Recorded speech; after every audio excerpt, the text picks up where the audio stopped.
Hey guys, John here. Welcome back to another video. So I just got back from Moab, Utah with my 2024 Toyota Tacoma. I did the Cruise Moab event out there. So in this video, I want to go over some of the negatives that I experienced with this truck while off-road, along with some of the positives. We'll go over a damage report because this thing is not perfect now because of Moab, and also just kind of talk about the whole camping event. We're gonna start with the damage report. In this top front bumper, it is not brand new anymore at all. However, it did protect the front of my Tacoma like it was supposed to do. I installed this thing before going out to Moab, and I'm glad I did because the Poison Spider Trail definitely has a lot of rocks and it is a damaging trail for sure. But we did hit some rocks on the front tow hooks, and then towards the bottom of this bumper, we definitely got some scuff marks from some rocks too. So this thing definitely did its job. If you guys want to pick one up for yourself for your 4th gen Tacoma or any other Toyota parts, you guys can go over to yodaverse.com. I will leave a link in the description and also the pinned comment for you guys for 4Runner stuff, Tundra stuff, Tacoma stuff, anything like that. But highly recommend this because it looks good, but it also did its job to protect my Tacoma, which I was super happy about. The next bit of damage definitely came to the rock sliders because I hung those up on some of the rocks, but they did their job for sure on protecting the rocker panel of my Tacoma. But if we go under them, you will notice down here on these trailing arms. So all my trailing arms definitely got hit up, and I'm sure once we get to Cali Rays in Texas to put the skid plates under this truck, I'm gonna wish that I had some skid plates before because we were definitely knocking some things around for these plastic kind of skid plates that Toyota puts on this truck.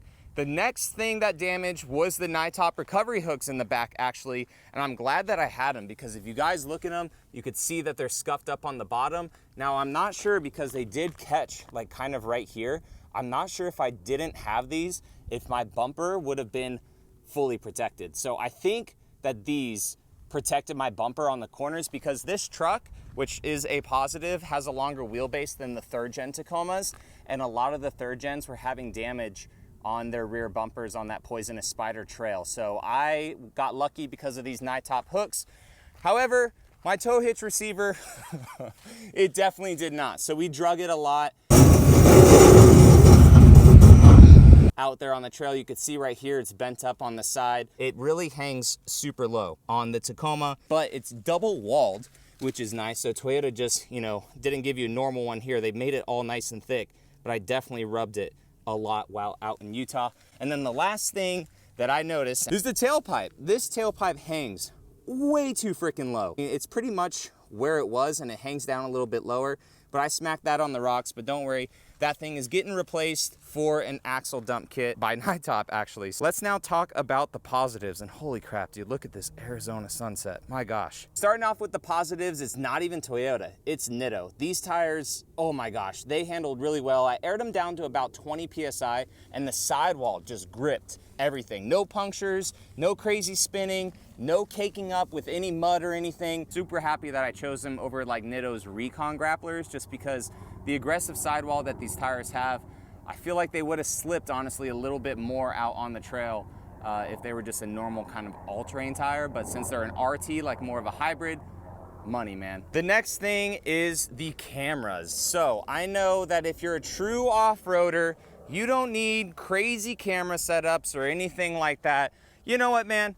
Good for you. I don't care. This truck came with the full 360 camera view, and it was really awesome to have because as you were going up some trails and stuff out there or higher rocks, you couldn't see what was up at top, and then you come down and you're like, are we going left or right? And you kind of have to follow the tire path and you can't see it at some point. So it was nice, honestly, really nice to have the full 360 camera view, and the clear HD screen just made having those cameras even better. Third thing that made off-roading awesome with this was the low end torque, honestly, of this Tacoma. The torque of this truck comes on at about 1700 RPMs, and it just always seemed to be very nice and punchy for any obstacle that I challenged this truck with, honestly. GFC was really nice to camp in. It was very comfortable, tons of space, but I don't think tent camping is for me, so I am swapping that out. That's why I'm here at Westcott Designs, but we did test out their full height bed rack, and with Jeff Westcott's GFC,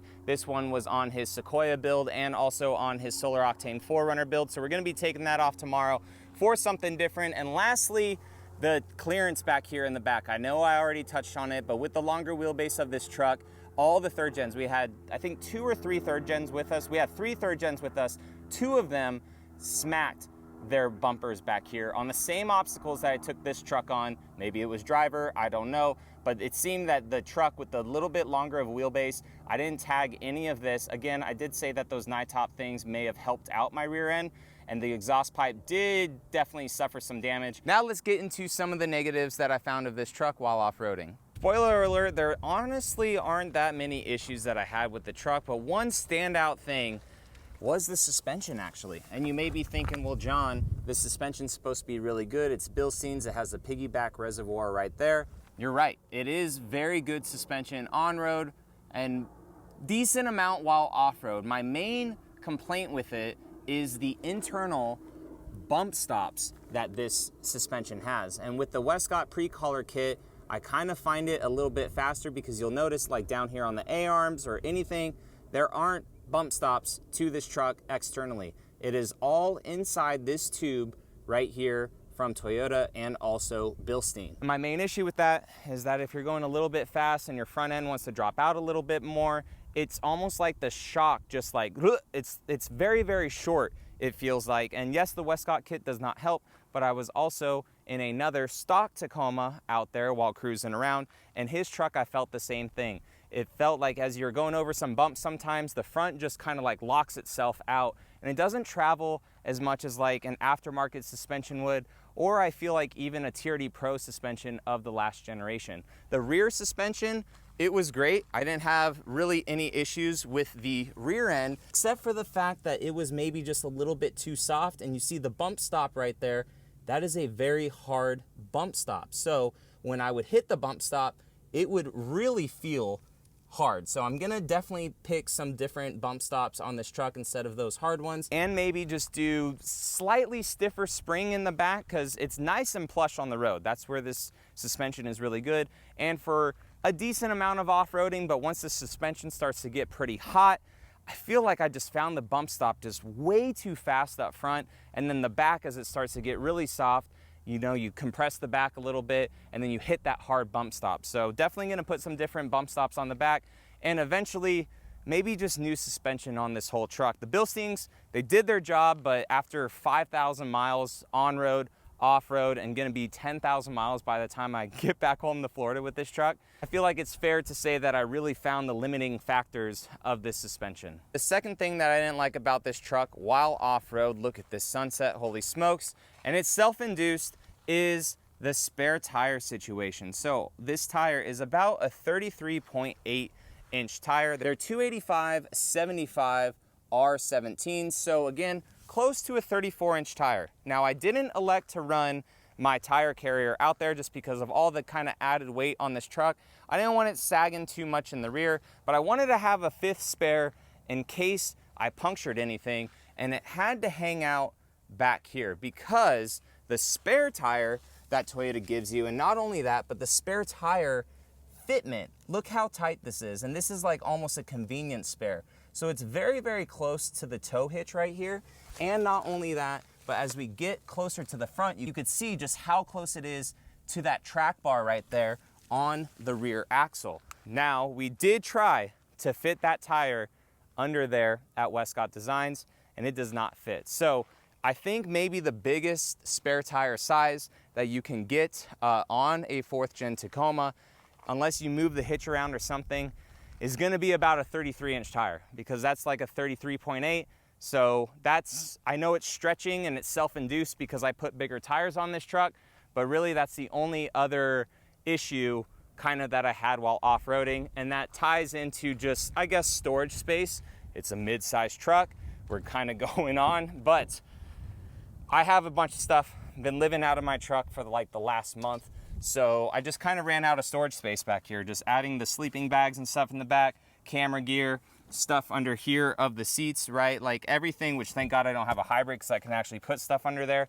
And then when you add the spare tire to the back and my Moreflate tire inflator and recovery stuff right there, I just kind of ran out of storage fast. But it's a mid-sized truck. I don't expect to have all the storage in the world.